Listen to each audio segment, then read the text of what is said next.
Welcome to the Live Full, Work Fun podcast. This is the show to encourage you to live your life to the fullest and do fun work that fuels your lifestyle. Hi, I'm your host, Gayla Scrivener. Every week, you'll be introduced to amazing guests, useful resources, and inspirational stories. You'll discover opportunities and perspectives to shape your version of living full and working fun. Hi there and welcome. I'm Gayla Scrivener, and this season we're exploring the theme, Don't Let the Start Stop You. It's a powerful reminder that while beginnings can be daunting, it's also the gateway to growth, success, and happiness. That's why today I've asked Shannon Mattern to return to the show for a conversation. Now, Shannon has been coaching and mentoring web designers for many years now to create profitable, sustainable, and scalable web design businesses. She's the founder of the Web Designer Academy, where she teaches simple yet powerful marketing tactics combined with innovative and authentic sales strategies to freelance web designers so they can increase their revenue without increasing their workload. Shannon's mission is to help freelance designers create freedom, flexibility, financial independence, and impact. She's also the host of the Profitable Web Designer podcast. It's the go-to podcast for women web designers for all things pricing, packaging, marketing, and selling web design services, and the mindset behind being a high-earning web designer. Oh, Shannon, thank you so much for being with me today. Thank you so much for having me back. I really appreciate it. The last time that you were on the show, it's been a couple of years ago, but we talked about your journey from corporate world to entrepreneurship. In keeping with the theme of don't let the start stop you, was there a time that you were hesitant and you were delaying something, you were letting that start stop you, and you needed to push through the difficulties? There have been several of those times on my journey. And if I could boil it down to what typically gets in my way, it's always fear, and it might mask itself as like confusion or a lack of clarity or whatever. But typically it's always like fear and uncertainty and not knowing what's going to happen and wanting to know ahead of time that if I do this thing, I'll get this result. And if there's any like lack of clarity around that, then that's where I get stuck. And so it's been really interesting to like unpack that over the years and really see that for what it is and embrace uncertainty, which is a challenging thing for like a very driven, like type A type of person to do. Right. Hindsight is so easy. Hindsight is 2020. And so can you take us back to an example of a time that you didn't know this clarity? You were fearful of taking that first step. What was that? And then now that you're on the other side, what was that first step that helped with the momentum? Oh, yeah. Several examples come to mind, but the first one that really sticks out to me is we had been running our Web Designer Academy program as just like an online self-study course since 2016. And at this time, it was about 2020. So we'd been running that program in that format for 4 years. And I had the realization that in order to help people have the success and the impact that I wanted them to have, I had quit my day job. I was running my business full time. I now had more capacity. And I'm like, I really need to like restructure this program to give people more support, more access to me. It would require like more of my time. And in order for me to do that, the price was going to need to increase significantly. So very logically, like I knew this needs to happen. This is going to, help our students be more successful if they have us looking at their packages, their pricing, like just having more access to us and more feedback and all of those things. I was terrified to raise that price to what it needed to be because all of those thoughts, like, what if it doesn't work? What if no one buys it? What if everyone all of the thoughts go through your mind. Like, what if I lose everything? Like, I know it sounds so dramatic to say, if I double the price of this program, and it was more than double, it was like from 2,000 to 5,000 at the time. If I do this, that I could lose my whole business. But that's truly like the level of fear that I felt. It was really paralyzing to me and like holding me hostage. Yeah. So that was like a fork in the road, really. How long did you torment yourself with that? I mean, it really Yeah. is.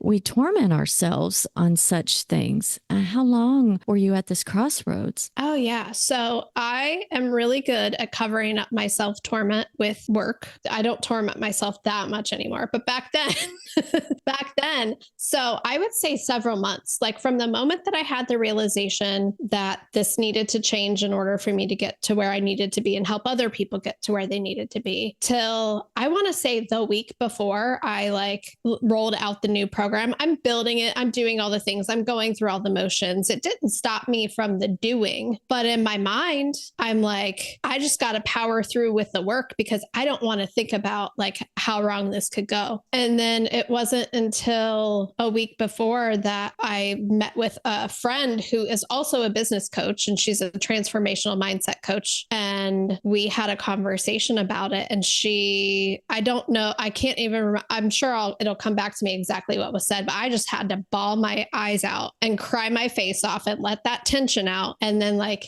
get okay with the fact that this is just a test. It's just an experiment. If it doesn't go well, I can always go back to offering it the way that it is right now. And it's okay, but I would say what stops my start is the way that I think about things as all or nothing, beginning or end, pass, fail, win, lose. And that's really what has probably been the biggest barrier. And I've really had to shift how I approach everything from that all or nothing place. From that experience, is it easier for you now in taking those things you might have a stop moment that you're just like, oh, I don't know. Because we're always unsure of the future because we can't predict it.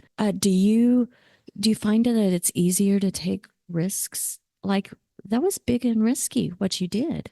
So what has made it easier for me to start to move forward, to take risks really has been, and I credit my team and my colleagues and, coaches and with this, but truly taking a minute to reframe it all as an experiment and to intentionally making changes safer, maybe taking smaller steps than going all the way to what I think the end, like, I think this is going to look a certain way. In my mind, I'm like, I want to do all of that now. Instead of going all the way there, how can I take a few steps back and iterate my way towards that thing? But it might not end up looking like that, because if I just do a test, do an experiment, gather some data, did I get the outcome I want? Did I get the outcome I didn't want? Did I get some other outcome that I didn't expect? Then now I have some data to like take the next step. For me, that has been such a game changer, to think about every business quote unquote problem that I'm solving as like an experiment, a test. What data do we have to support this decision? What do I need to do to gather some data to decide if I'm going to go forward with this or not? I think, back to that earlier example, I didn't do that. I was just like, this is what I think is the right thing. I'm building it. This is what I'm doing. And I just walked up to the edge of the cliff. And of course I was, in hindsight, of course, I'm like, of course I was terrified to jump off the cliff. I didn't prepare myself all the way along to get to the cliff and be like, I've got all the safety gear. I've trained for this. Like, I know how to open the parachute. I didn't do any of that. And so now I really intentionally do those things, and I have to be reminded to do those things and to reframe how I'm thinking of those things all the time. My team member, Erica, is so great about just being like, hey, what if we think about this as an experiment? And I'm like, oh, okay, that just takes the pressure off. And then the creativity just flows and I can start again. What was the outcome of getting to the edge of the cliff of that example? I had, someone purchase the program right there on the sales training presentation. I had probably more people enroll than ever had enrolled in a single enrollment event that I had done up until that point. It was a huge success. I don't think it would have been had I not gotten that support to be like, I'm at the edge of the cliff and I'm standing here by myself and I'm terrified. If I would have pressed forward without help. I don't think it would have gone the way that it did. I really needed to like clear that out so I could move forward. And then I was able to like really move forward with, I don't know, calm confidence because I was just like, oh, if this doesn't work, there are other options and I'm not going to lose everything. You're gathering data. Exactly. Yeah. Right. What's the biggest barrier for web designer freelancers?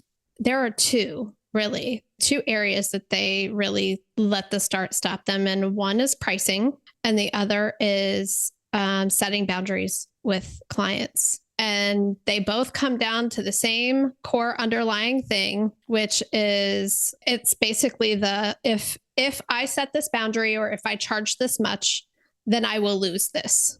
Like it's always the fear of on the boundary side, if I set a boundary with a client and they're unhappy with me, then I will lose this client, money, security, my reputation potentially. So there's all of those unknowns or beliefs or core things that keep them undercharging, over delivering, people pleasing. And then on the pricing side, it's very similar. Like if I raise my prices, no one will be able to afford this. There's like some money mindset stuff, some scarcity stuff that like, or if I charge this much because it's actually something easy for me to do and it's second nature, then I'm ripping them off because I shouldn't charge that much for something that's too easy. And therefore I'll lose them as a client, lose my reputation, lose security, lose integrity, all of those things. And so something as simple as like not answering an email on a Saturday can feel very scary to someone when they haven't really addressed those things that are keeping them from really creating the business that they really want.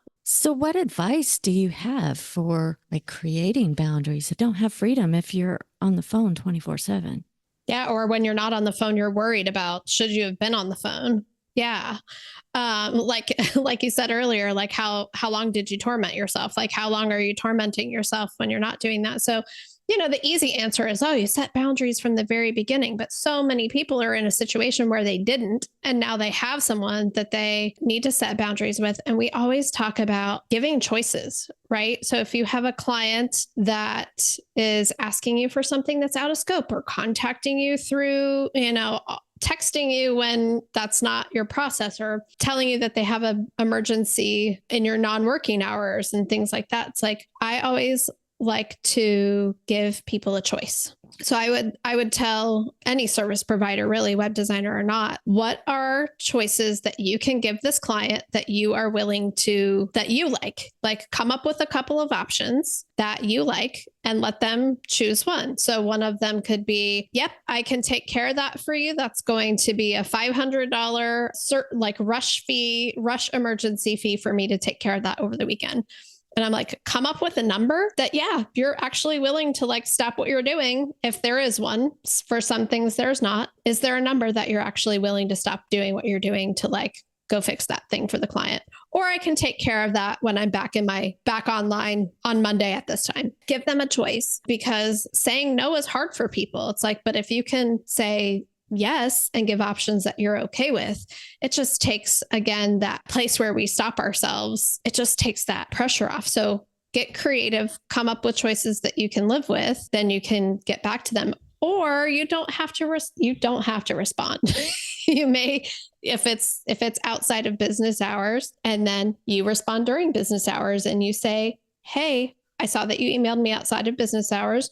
Just a reminder, here are my business hours, and here's how we're going to take care of that going forward. And I think sometimes it is just being willing to be like, it's okay to let them feel how they're going to feel about this. And I'll be okay. There's always another client if this one goes away. And I think having like the support of a community that can tell you those things when your brain can't tell you that is really important too. So we always say like people want choices. They want to feel empowered. They want to feel like they have autonomy. You simply giving a choice can take that tension down and solve a lot of problems than just like taking their choice away. And so I think that that's one of our, that's just one of our tried and true strategies for setting boundaries after the fact.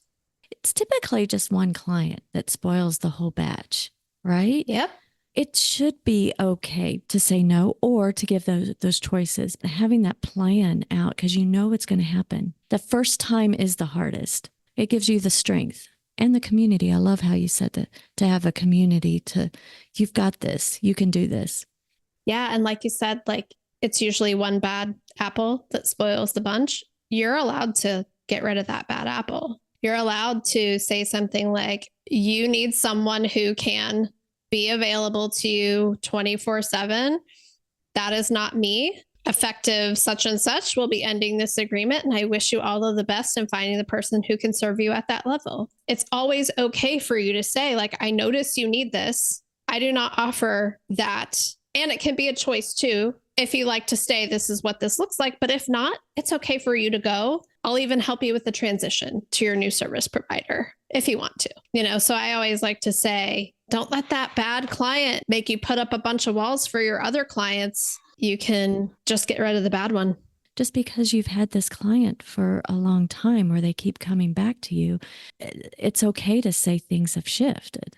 Yeah. And I think we can get stuck in thinking that we have to keep going or that we won't be able to replace the revenue or, whatever that can kind of keep us stuck. And I think it is a risk to let go of a demanding, draining client that's really making you question whether you want to keep doing this business. It does feel risky. And I think that's with the theme of with your podcast. That is another place that you can just trap yourself in a way in doing work that you don't like because you're afraid to kind of take the next step and take the risk of letting bad fit clients go.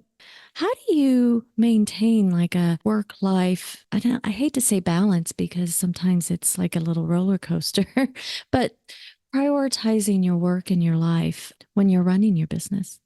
So my challenge, I would say, is that I love what I do so much that it doesn't feel like work to me a lot of the time. And so I can let it bleed into other things. I'm very good at time blocking and scheduling. So in terms of how I manage my business and my personal time, I always say Mondays and mornings are mine. So I will not schedule meetings on Mondays. I won't schedule any kind of phone call or any place I have to be ready for the day. I won't start those until about noon. So Mondays and mornings are mine, and that's mine to work on my own business projects, and all of the things. And then afternoons, Tuesday, Wednesday, Thursday afternoons are for my students, my clients, my, things like this, our podcast interview, connecting with other people, that type of thing. And then I typically try to take Fridays off, but I also give myself permission. If I feel inspired on a Saturday morning because it's quiet and there's nothing going on and I, feel like I have an idea, I will not keep myself from opening up my laptop and writing my next podcast episode or something. I do like to follow the flow of my inspiration and allow myself that space. When I go on vacation, I am the most inspired creatively because I'm out of my normal day-to-day, routine. I'm seeing different scenery, getting out of that. And I'm I always have my best work ideas on vacation. So I used to give myself rules. I'm not allowed to quote unquote work on vacation. I'm but if I'm inspired and I'm having a cappuccino by the beach and writing something, that does not feel like work to me. That feels like why I run my own business. And then there's real stuff, life stuff that you have to deal with.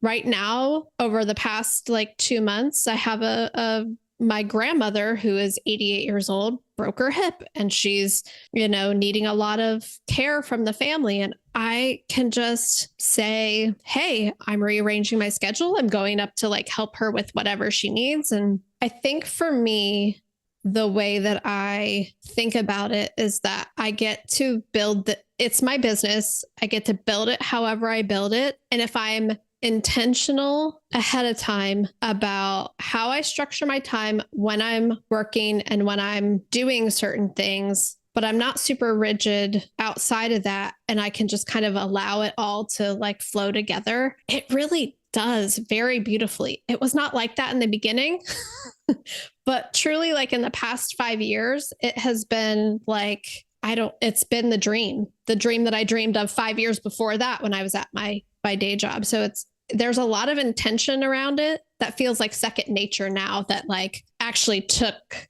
effort to put into place back then. I admire you so much for taking those steps to design a work life to fuel the lifestyle that you really, really wanted, and pushing through the hard and seeking out the mentors you needed to get you over the humps. Well, thank you. I appreciate that. What advice would you give to someone who's hesitating to take their first step? Ooh, I would say peel back the layers of the onion of that. Like what's underneath that hesitation? Just get out a piece of paper and write down all of the reasons that you are not moving forward. What are all of your fears? What are all of your worries? Just like get them out of your brain and onto paper, and then ask yourself, like, is this true?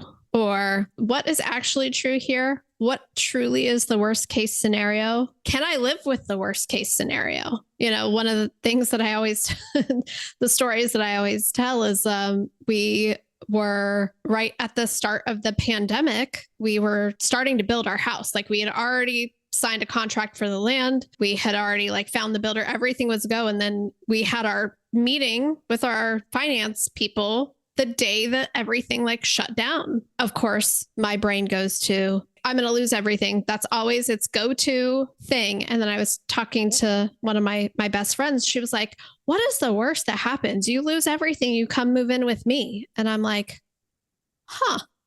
I was like, that sounds amazing, actually.